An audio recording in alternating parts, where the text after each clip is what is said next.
Alright, what's up everyone, it's Matt Mrozik, and I hadn't planned on doing videos on this piece originally, but my buddy Joe DeCudo asked if I would, and I said, okay, sure, why not? So this is the next piece I'm working on.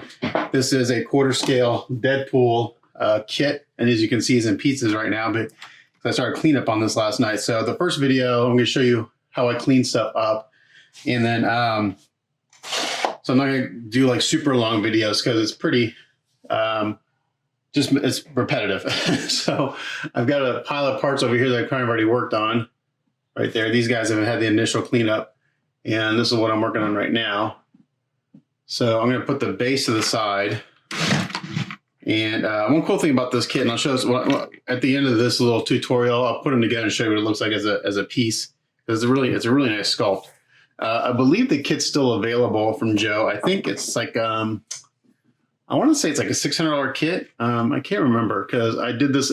I have a second one, and I'm doing this in trade with Joe. And the poor guy has waited a very long, like almost 2 years or something like this. I've had two of these on my shelf pinned together for like going on 2 years. So he's like, "Hey, you gonna work on my kit soon?" It's like, "Yeah, I'm just about. I think this is the last one. I think Joe's is the last piece that I have left from like a couple of years ago when I was taking deposits." So just a few things about the kit itself. The casting overall is very, very good.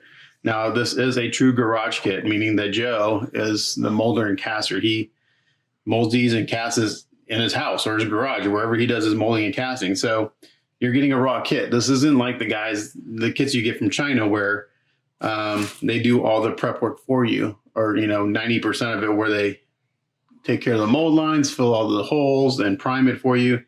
This is a true garage kit, and being a true garage kit, it's very good. There are, your typical mold lines and stuff you have to deal with, and on the torso is a good example. So what I do is I go through and I put a line of Sharpie where the mold line is, and that's my sanding guide. So I've got a bunch of various sanding utensils here. This is like an old, worn out, like 40 grit sanding sponge.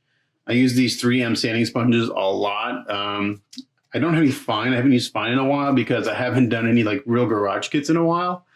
For that's actually a better grit. These are super fine, which is about, they say it's about equal to 500 or 600 grit sandpaper. The fine, which is a step coarser, is equal to about 400 or 320, which is a really good grit for the initial cleanup because this gets clogged pretty quick. I also have some, this is just 240 sandpaper here.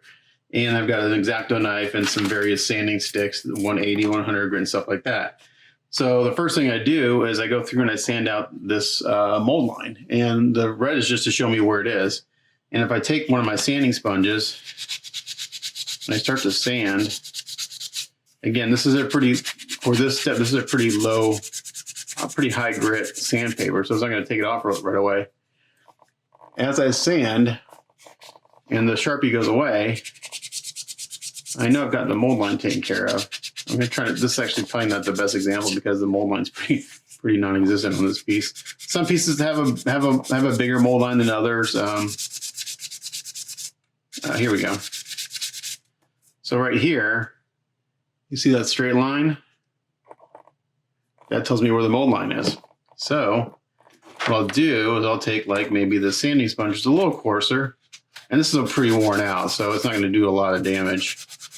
And there's no texture on this part of the kit, so I can sand pretty aggressively and not really worry about doing any damage.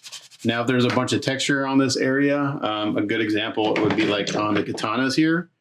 There's a mold line going through the handles, and I would say I got rid of 80% of it. I don't want to sand away the detail, so I took basically my sanding sponge and I just sanded it until it looked like it's all the way gone, and it's there just a little bit. But if I took it out all the way, I would lose all that detail. So sometimes it's a fine line as far as how far you go with that. So I'm also going to try this sanding stick here. This is a 180 right here, and I'm going to sand this.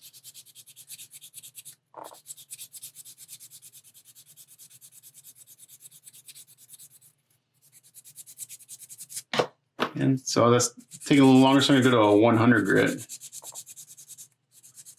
Because you really don't know how bad the mold line is until you start sanding.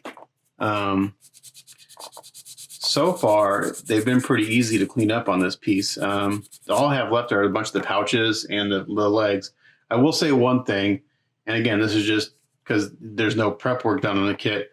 There are quite a few bubbles in some of the pieces. Like this pouch is actually missing a part of the pouch from a bubble. So I know that a lot of these pouches, when they were casted facing top down, bottom side up, because the bubbles are all on the bottom.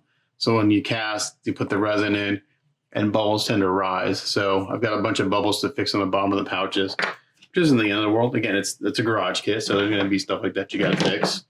Some areas Joe went in and fixed them for me. Like there's some putty work here done on this hand, and on the bottom of the rifle, there's a little bit of putty work there. So some areas there's a little bit of work, other areas there's none. So that's just part of it. So I'm going to just kind of work on this one little area here because this is just sanding. I'll get this little spot out. And then I need to get a mic for my DSLR camera because you can hear everything in the background. I need like a little boom mic or something for it. So this mold line, it doesn't feel like, I really don't feel it. Like I usually use my fingernail, but it's not coming out as easily as I thought it would. I actually thought the mold line was over here. But it's not. It's weird. It's almost like there's two mold lines. Like one, like it was cut, the mold was cut here and here. And it comes up through here, the back of the neck, and down that way. So I'm just going to work on this area right here to show you, rather than do a 2-hour video of me sanding, because it's really not that exciting. This is a really fun kit. It's a great sculpt. I don't know who sculpted it. I need to find out from Joe who sculpted this. I don't remember. But I think he still sells the kit. Like I said, I want to say the kit was, I think it's a $600. Don't quote me on this because I could be wrong. Like I said, I did this in trade. It's either a $600 or $700 kit. Anyway, the price is really good for what it is and the quality. It's a nice kit. It is a kit builder's kit though. You got to do all the prep work. So this one in particular is not for sale because it's for Joe. But my personal one, when I do it up, it will be for, I don't know, I may keep it. I don't know. I've got a few, like the Mary Jane I just did. She turned out really good. Luckily, it's a 3D print. I can print another one and paint one myself. I really liked her. She turned out nice. So I may do one of those for myself. I don't do anything for myself anymore. I can't remember the last time I painted a piece and kept it. It's been years. A long time.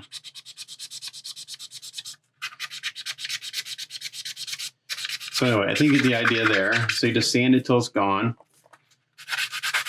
And I just throw on a movie or something and just go to town with it. It took me a couple hours to do this pile over here. I would say all together to get the mold lines taken care of, half a day. And also while I'm at this, I take one of these sponges that's slightly used and I will give everything just a light sanding, just real light.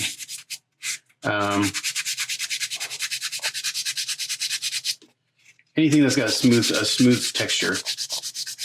No, I just noticed this. I've had this thing for how many years?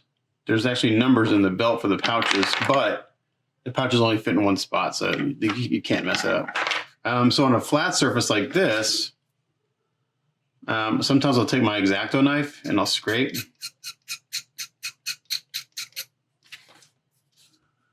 Actually, that's not a good example. That's not flat. Like on the bottom of the barrel here, there was a pretty decent mold line here, even though it was pretty significant. I just took my X-Acto blade and I just scraped the flat part of the blade along that mold line, and it takes care of it pretty quick. There's actually a little bit there left. You can still see this on the Sharpie. And as long as your blade is flat, you can scrape it away relatively fast. And then I just follow up with some sandpaper.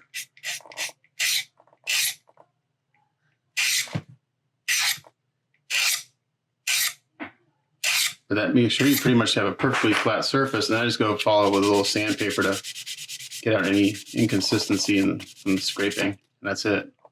So I'm going to sand this out, and then I'll put him together and show you what he looks like. He's really cool. He's got one switch out.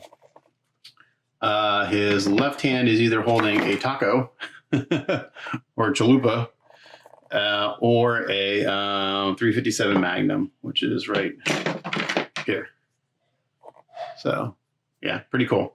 And there's a bunch of bubbles I got taken care of in the hand and the gun here. That's my only crit of the bubbles, but it's a garage kit. What are you gonna do? So yeah, so let me sand this out. I'll come back when it's all cleaned up, and I'll throw them together and show you what it looks like put together. One more thing that's really cool about the two that I have that he didn't do on any other of his kits is that he casted the base with part of the base in clear resin for Iron Man's helmet here. So, and he put an LED in. Now, I don't know which LED he put in, so I'm not sure if I need a resistor or not. I'm afraid just to plug a 9-volt in there. I'm afraid that might short it out really quick. So I think I might try a button battery, just, kind of real low voltage so I don't burn it out. And I don't know how long that LED would last. In order to get the LED back out, I would have to totally carve the bottom of the base out. So at some point, if the LED goes out, it's just out. You can't fix it. It's just the way he did it. But he didn't do these on any, he wanted to give it a shot. And so it's kind of cool. But I'll finish cleaning this up, and then we'll put them together and see what it looks like. Okay, so I spent a couple more hours, about 2.5 hours or so, and we got the basic cleanup all done on this guy. And this is what he looks like when he's put together. So pretty cool piece. Let's get a measurement on him. So let's see. So I got this little turntable down there, so I'm gonna take a 1/4 inch off the. Actually, that turntable's about 3/4 of an inch. So he's right at about 21 1/4 inches, maybe 21 inches tall, somewhere in there. Pretty small footprint. The base is only 10 inches wide. Your depth on the base is the same 10 inches, but then you have the shotgun. So if you measure from the shotgun to the back, you're about 16 inches wide, but you can have that pointing off your shelf. And then, like I said, he's got one switch out, which is this taco, chalupa, whatever. And some of these pouches may fly off as soon as I take it off. I don't have a magnet in this. I actually have a pin, which I may switch. So you can have that, or you can have the 350. It doesn't even magnet or pin. It stays in there pretty well. Or a 357 Magnum. So let's come in and take a look at this guy. Nice kit. The hardest part to clean up are the pouches, and I may still have some more cleanup after I prime it to see anything coming up. But I still have a lot of bubbles to fill. So most of these pouches have bubbles to fill underneath here. So that's going to take a little while. So the next step is to go through and do that. Actually, what I'm going to do next is I'm going to glue and seam the arms, because those are casted separately. So I need to glue these in and then fill this gap in there. So I'll probably use some 30-minute epoxy. I do have pins in there, so let me show you that. I'm going to take all the pouches off because they'll go flying off. They fit very well. They're just a loose fit, so let me take all this stuff off. I didn't show you the back, so there's his katanas on the back. Pretty cool. And that'll get a magnet. That's a very loose fit. But everything will get glued on except for the katanas and the switch out left hand. All the pouches will get glued on, torso will get glued on. So let's take this all off.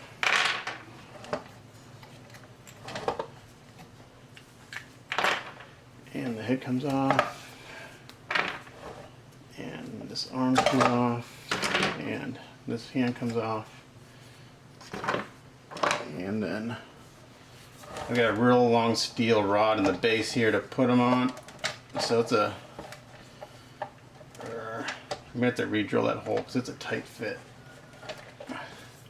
I should take that off for now. But I actually have a steel rod going from here through the leg up into the leg to hold that together. The boots come off. So let's see what time I have to actually leave here in a few minutes, but I got enough time to glue the arms, to glue an arm on her too. So the first thing I'm going to do is I'm just going to use some 30-minute epoxy on the arms, and I've got pins in there. Probably don't need them, but they're there. If anything, they'll just help hold the arm in place. So what I may do is put one on, clamp it. Let's see if I can find a way. A lot of times you can't clamp this stuff because of the way it's sculpted. It's really hard to get a clamp on something. Get it clamped in the right direction.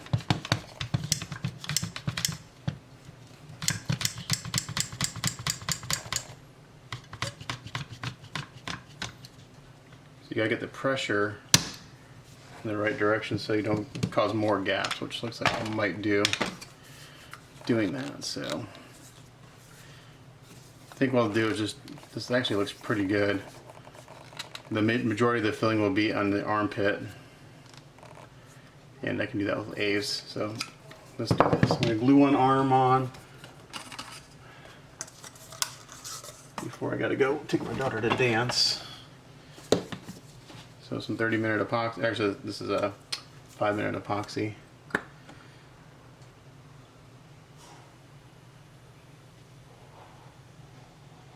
But I put enough in there, I'll get some ooze out that I can use to do the majority of the filling of the gap. So I just mix it up equal amounts. And I've got some epoxy brushes here.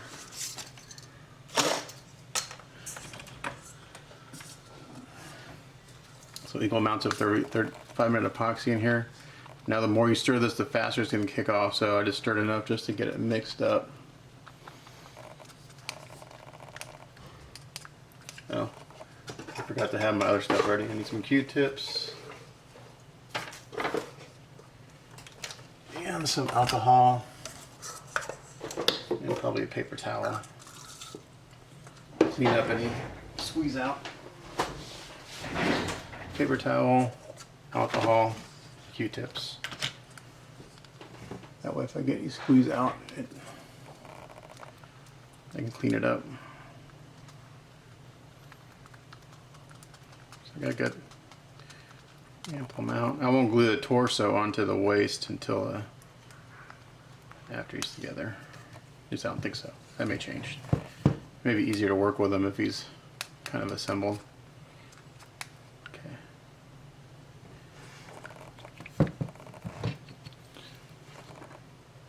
Just putting epoxy in there, mainly in the key.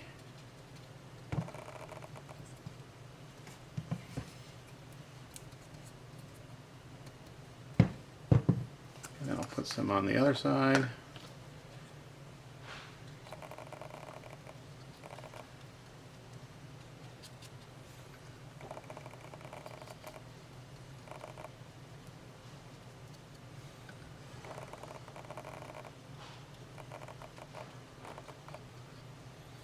Like so, I'll put that to the side.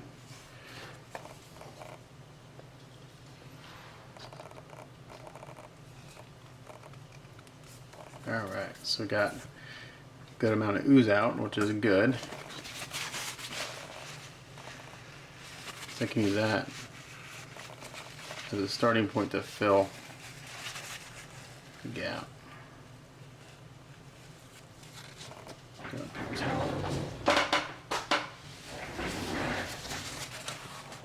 I'll still have to do some gap filling, but that ooze out will fill a good majority of it.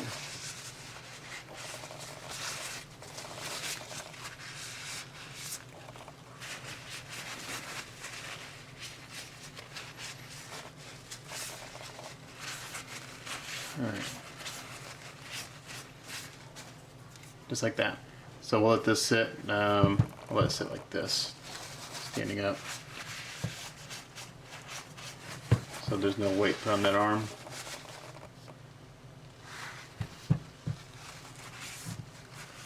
All right, so that's it for that arm. By the time I come back, I'll let that sit for, I don't know, half an hour, and then I'll glue the other arm. So this is the 5 minute. It says 5 minute epoxy. That's your working time. You have 5 minutes to work with it. But the more you mix up and the more you stir it, that work time can go down really quick. Because it just makes the chemical reaction go faster. So yeah, I'll still have to do some filling in there with some A's or putty, but that arm is on, and once that cures, it's never coming off. So I'll glue the other arm back on. I'll glue the other arm on later, and then we'll fill those seams. Alrighty, so here is the next step. So after I got everything kind of initial cleanup done, I gave everything a really good bath in some soapy warm water, let that dry, and then I went and put on my Stynylrez primer. And now, since this is a garage kit, I've got to go through and check everything and make sure there isn't more work that needs to be done, and there is, which I'm not surprised. I'm going to go through and fix some areas that need a little more sanding. It's really just sanding. There's a few pinholes I got to still fix that I missed, which I'll use my Bondo glazing putty to fix those. What I did prior is I went through and I fixed all the holes in the, every single pouch had a hole, had bubbles in these little metal things on the bottom of the pouches. I had to put putty in those. There were some decent bubbles in the gun here that I fixed. Got to do some more sanding. Let's see. Also, I love Stynylrez. This is my favorite primer, but I have a hate-love relationship with it because it spits big boogers of stuff. I'm not sure if it's showing up here in camera, but right there's a big booger. It clogs my airbrush. I asked Ken Badger about it because he makes it. Like, man, what do I do to keep it from doing this? Like, shake it more. So that's the solution. I shake the crap out of it, but still I get boogers. So I got a few options here. I can use my sanding sponges, which I'm almost out of my. I've got one more. I'm going to use this one though. This primer's dried for about 3 hours. I put some decent wet coats on it, but I am going to go ahead and sand everything down just to make sure it's smooth. So like where I got, so a lot of this will come off, and then I'll have to give it a bath again. But just the nature of the suit on Deadpool, it's smooth. There's no texture. So sorry, I got caught in the camera strap, so it's shaking. So I can in a little bit. So I'm going to sand. I'm not going to do a lot of sanding. I'm not going to do a lot of it on camera because it's just sanding. So for like the legs, I really just need to sand up the boogers that kind of happened from the priming. So I don't have to sand this all down. This actually, I don't see any seam lines or anything that I missed or bubbles. If I say that, and there's a bubble right there. So right there is a bubble. See that right there? So what I'll do is I'm going to sand this. I'll show you this real quick. And I'll use that Bondo glazing putty. That bubble may be a little big for the glazing putty because it's really meant for really small stuff because it air dries. So it's really meant for super small stuff. But I don't want to break out like the full-on body filler.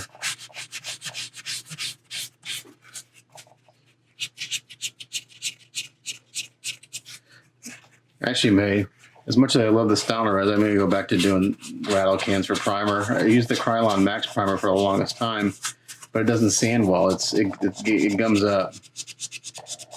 This stuff actually sands really well, so I like it. Let me turn off autofocus so the lens doesn't keep trying to track.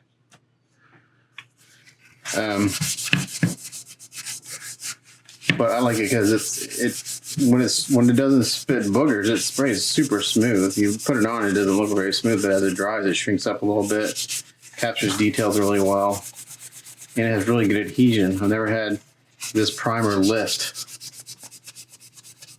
for me, so You know, when you got a good product and you like the way it works, sometimes it's hard to change. But I was really fighting this spitting, clogging my airbrush and spitting. I'm using an Iwata HPTH, which is like a little mini HVLP spray gun. So it's got a big nozzle. Like that booger, I'm gonna see if I can just do that. Because this is gonna get another round of primer right before paint. So it's kind of like doing a Hellboy kit or like a Naren kit. You got to do at least one or two rounds of priming and sanding before it's ready for paint, in my opinion. Because you're not going to get all the stuff out. You're going to miss something. Gray primer does a great job of bringing out any little imperfections. White resin does a good job of hiding it. Look at that bubble right there on that waist. I didn't see it. So sanding this part should go fairly quick, even though it's one of the bigger parts. It'd have the least amount of work on it, to be honest. The legs have the least amount of work. The seam line was a minimal. I didn't think there were any bubbles till I found that one.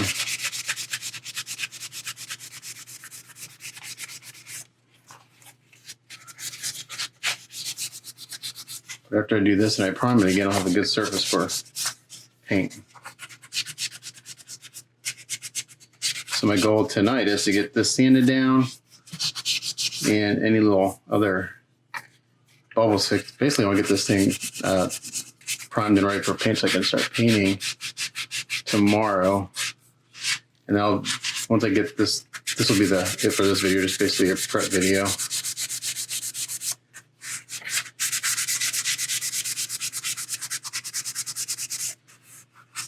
I need to ask Joe if he wants just me to do my own thing on this or if he has anything specific he wants me to do.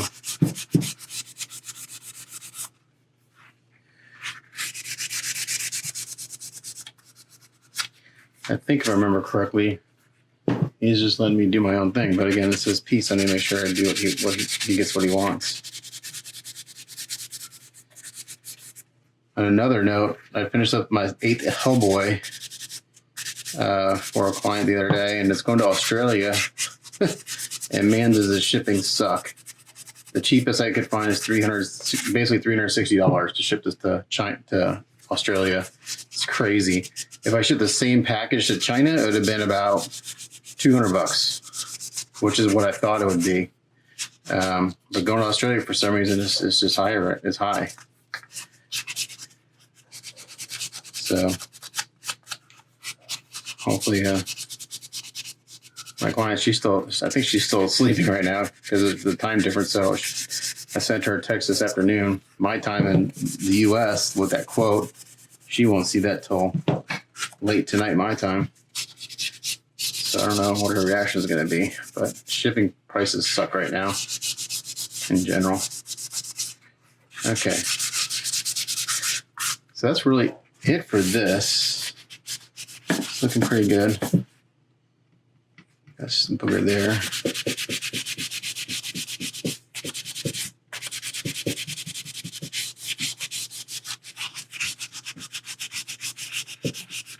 And this is a messy process. It gets sanding dust everywhere, as sanding does in general anyway.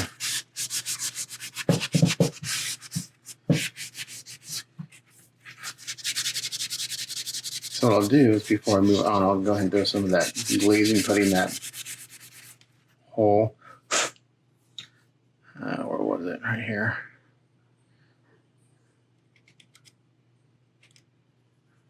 Ideally, what you do is you kind of dig it out a little bit. So I'm just gonna get my. Oh, I forgot to say that the resin that Joe used on this piece is really, really good. It's nice and soft. It sands real easily. Soft resin is way better than hard resin. It's not brittle. It's not going to break if you drop it. It'll bounce more than likely, and it's much easier to sand.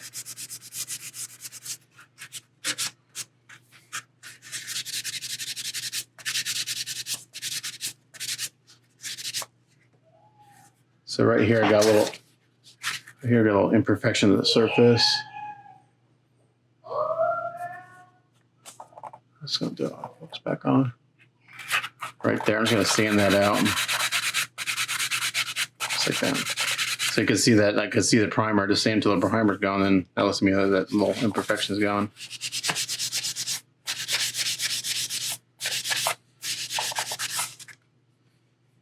I'm constantly running my hands over things because your fingertips are way more sensitive than what your eyes can see.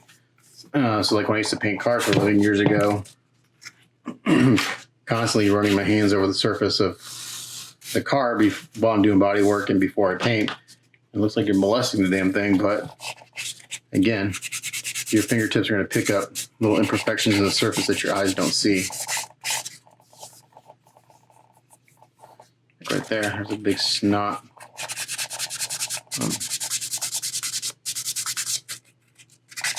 That's crotch. I'm just going to see if I can pull it off. Those little snots, they'll never dry because it's like, it's basically solid pigment from the primers. It doesn't have any carrier in it, so it'll never dry. So you gotta get them out.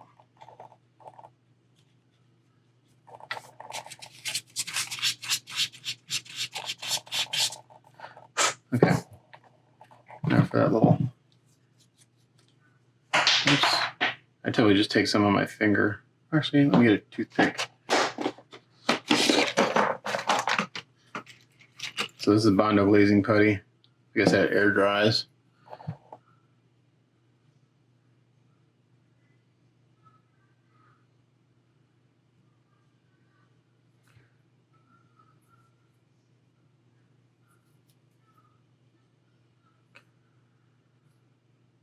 Push it down in there.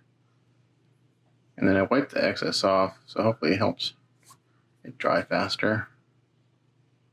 And by the time I'm done sanding all these other pieces, I should be able to go back and sand that down and even it out.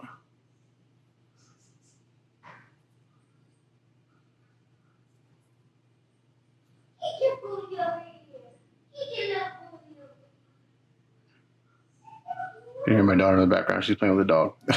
That's who she's talking to. Okay, so I'll put that to the side. So like all these little pouches, these all had, sorry, I dropped the lid to the putty. You gotta put it on, otherwise it will dry and clog the tube. Okay, so another example, like all these pouches had a seam line down the side, so I need to check these and make sure I got those good. This one looks like it could use a little more sanding. Let's see if it pops out.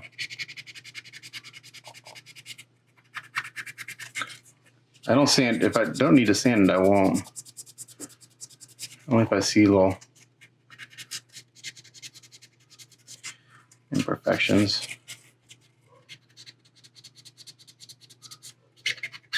Get out as much as you can.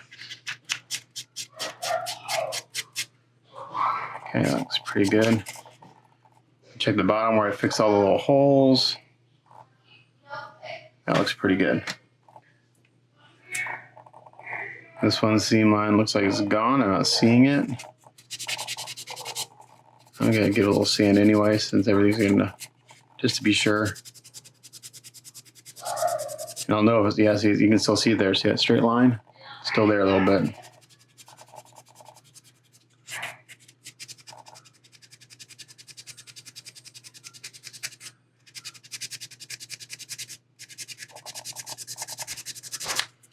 Okay, that's good. That one's good. Check the bottom where the gate was. And that looks good. Okay, I know I had a little bubble on one of these guys right here. Why don't I just sand it out? It's really small. Maybe shallow enough I can just sand it out.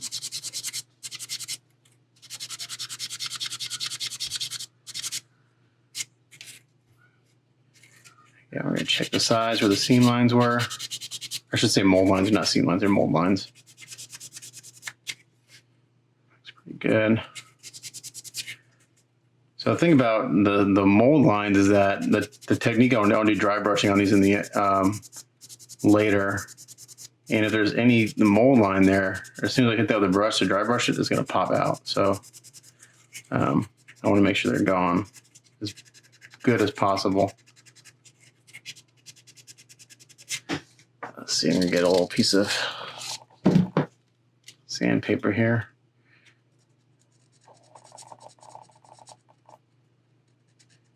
It's down in the fold there. Get it out, and then I'll go follow. That's a pretty coarse grit sandpaper, so I'm going to follow it up with this to get those sanding scratches out. That looks pretty good. The bottom looks good. Okay. So like one piece I know needs quite a bit of work is the katanas. I'll probably just sand these down, just because the way it was molded, the seam lines, the mold lines are popped out pretty good. When I get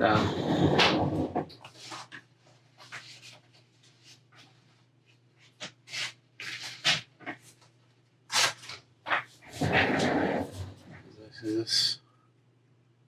I got some 240. This might not be 240.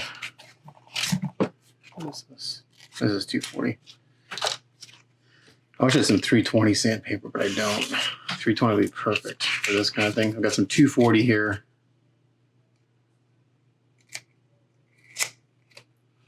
I buy this by the rolls.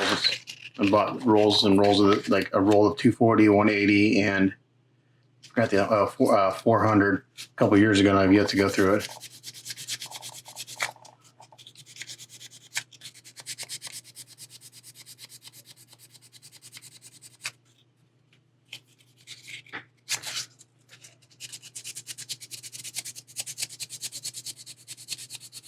So this is a little aggressive, but it's going to get rid of it really quick.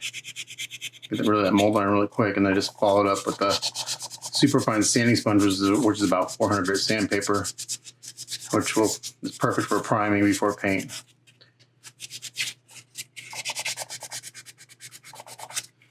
So the primer will fill these sand scratches no problem. You won't see them. It would not fill a 240 scratch. Like I was looking at this as I was priming, I noticed that they need some work. You can see right there, there's a line.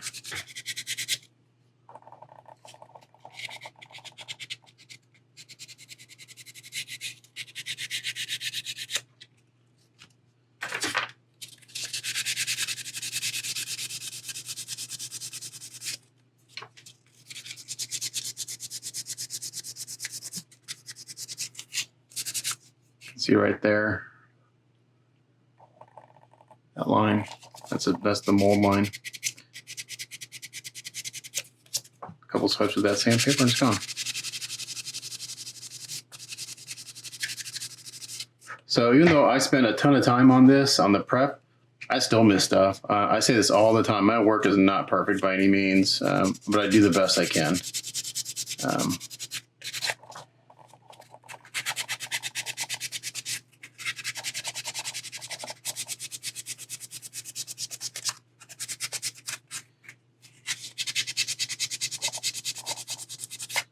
So I'm just going to lightly sand.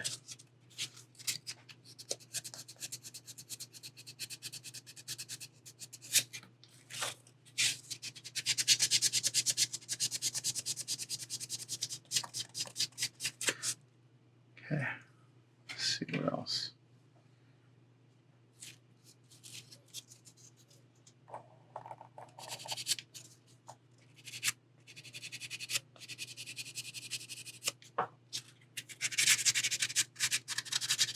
Sorry, I'm off camera.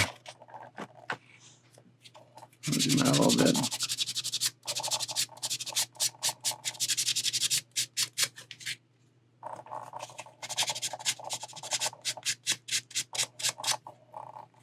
See there, right there. Imperfections in the surface.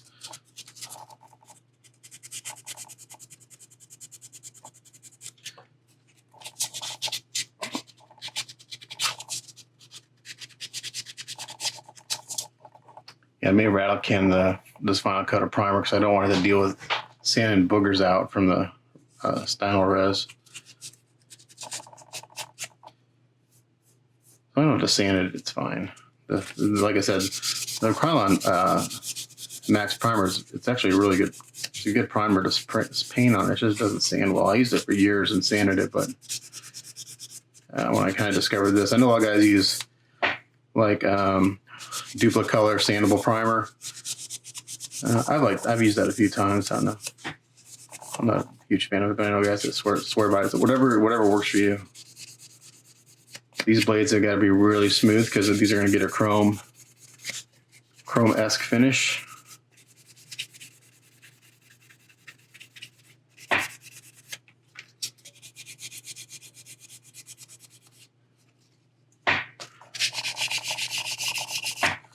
You can see all the little imperfections in the surface.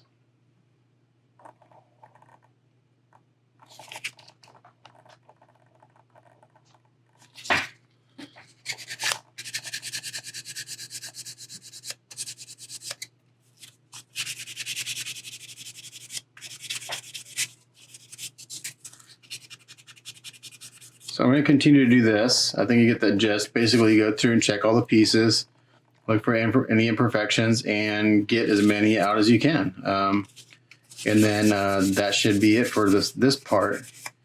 And then I'll reprime it again. And I'll do one more check for any imperfections, but typically I can get everything in this step. I'm getting better at it. I'm just getting everything a real light sanding.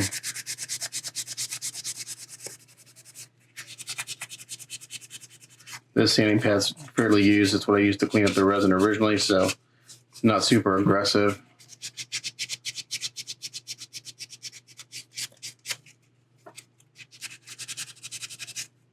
The katanas, they actually won't go chrome. They'll go like a stainless steel look. By the time I'm done. The blades, that is. That's looking pretty good on the katanas. I'm not seeing a whole lot. I just noticed when I was priming, the mold lines were pretty prominent still. Another area that needs a little work. So I did the A's last night in the arms, and that actually looks pretty good. This arm looks pretty much perfect.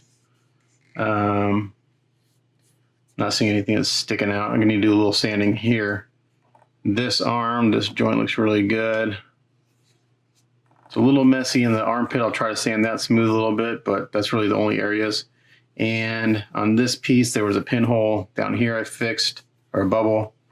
And really it's just sanding the boogers out of the styrene res on that piece. And then the rest is like just double checking the bottom of the pouches and all in the mold lines, and then that's it. So I'm gonna call this work in progress done. The next time you see this, this will be all sanded. Any pinholes will be fixed. Any additional pinholes will be fixed, and he'll be in a new coat of primer, and we'll start painting. I also primed the base, and this is what the Krylon Max primer looks like. It's a darker gray. I stuck a piece of silly putty in Iron Man's eye because I've got the LED in there that we're gonna try to wire up later. So I just kind of did a rough masking of the eye so that later when I paint, I'll do a more accurate mask. But for right now, that's good enough because we're not gonna paint this for a while. This base is actually really cool. It's got a lot of details in it. Tons of skulls, empty ammo cartridges, ammo shells, and then Iron Man's head. So I've got a few ideas how I want to paint this up. So that's it for this work in progress. Work in progress for number one, basically prep. So next one, we'll do some painting. Thanks for watching. Catch you guys next time.